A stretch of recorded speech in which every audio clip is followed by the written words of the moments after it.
Today, Ohio Congressman Jim Jordan lost his second bid to become the next Speaker of the House, not even getting the majority of the votes cast. Andrew Lieb is a constitutional attorney. He joins us now. Mr. Lieb, this is getting so confusing. I had to go back and pull up back episodes of Schoolhouse Rock. Still no Speaker tonight. Kevin McCarthy going 15 rounds before getting the gavel. Jordan appears ready for round 3. Is there a limit as to how many votes can be taken? No limit, Del. You're as confused as me and everyone else. We've never seen this before. We are now on the third one, as you just mentioned, when we had McCarthy, then we had Scalise, now we have Jordan, and we're going to find out what happens next. But there is no limit on how many rounds of votes they have. And how do we know this? It's not a constitutional question. There's what's called the rules of the House, and each Congress has their own rules. We're now in the 118th Congress, and their rules don't have a limit, Del. Andrew, the Brotherhood of the Bow Tie is celebrating tonight. Let's talk about North Carolina Congressman Patrick McHenry. He was named Speaker Pro Tem following the ousting of Kevin McCarthy. What are his duties? What can he do, and what can't he do?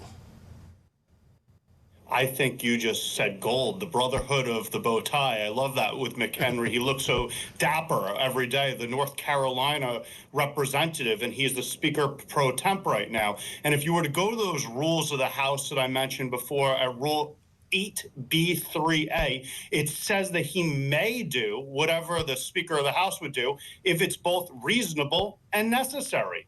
Now, do we know what the word reasonable and necessary means? That's where the matter of debate is, where you're hearing all over the news and reading everywhere that people want to give him more express powers to empower him to act as the Speaker. But truthfully, there's no real limit in the rules or in the Constitution. In fact, the Speaker Pro Temp is the Speaker until a Speaker otherwise is elected, Del. Did the Founding Fathers just get lazy when it came to Congress? Because it seems like a lot of what we're finding out about what can and can't happen in Congress is winging it.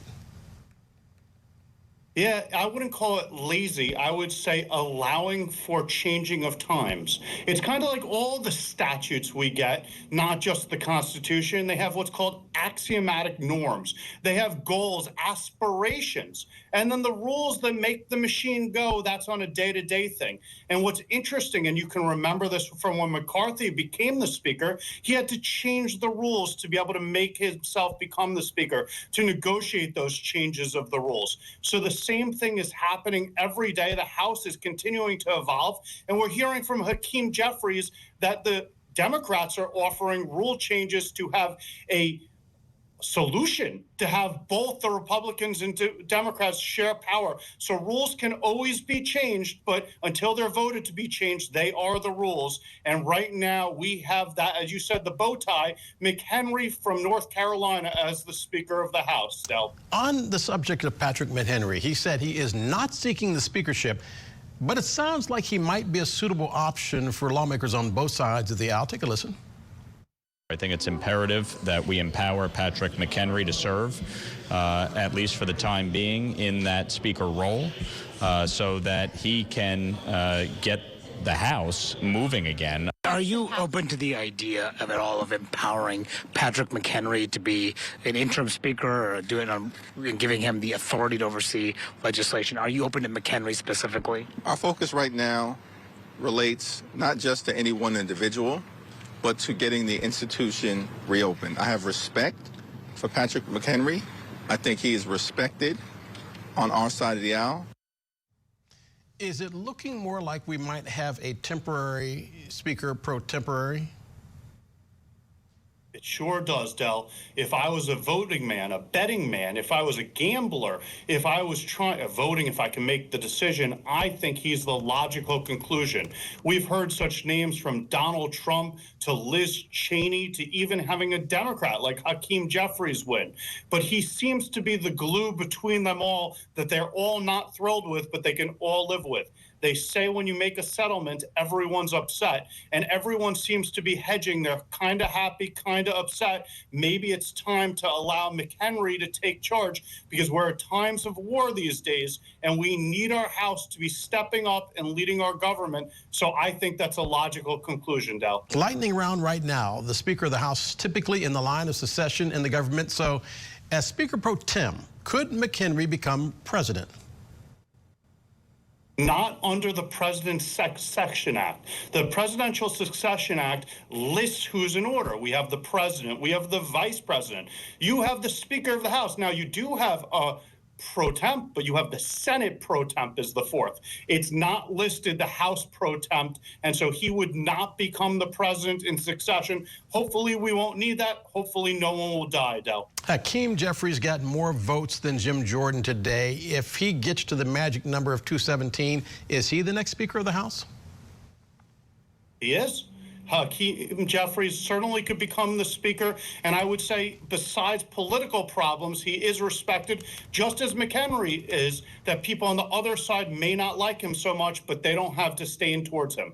Senate Republicans discussing plans to send aid to Israel and Ukraine. Lawmakers also talking about strengthening the southern border. They have to figure out how to fund the government with another potential shutdown a month away. Can this pass Congress even under the temporary fix of a Speaker Pro Tem? I know this is the lightning round, so I'll give you a thunderstorm.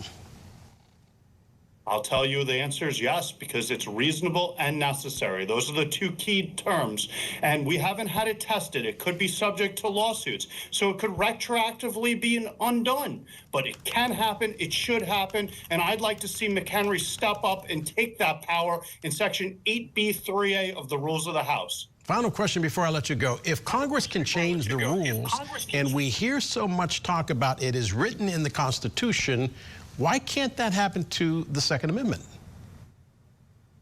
Yeah, it depends on which rules and how to change them. You can change the Second Amendment, but the problem is how many of the states you need to agree on it. It's a much lower threshold to change the rules of the House. It's about the voting. It's kind of like if we have 10 friends that need to go out and we say 5 of them get to make the decision for dinner, it's much easier than with saying we need unanimous consent. The problem is how many people have to vote to change the Constitution. I want you in my corner to phone a friend on the next round of Jeopardy. Andrew Lieb, our constitutional attorney. Thanks for being with us tonight. And by the way, you can get the latest updates on all the day's stories just by following Scripps News on X, on Instagram, on Facebook, on TikTok, and on Threads. Still ahead, New York City Mayor Eric Adams has a new message for incoming asylum seekers. Your shelter stay is limited. Axel Tercios is breaking down the rules. He's next.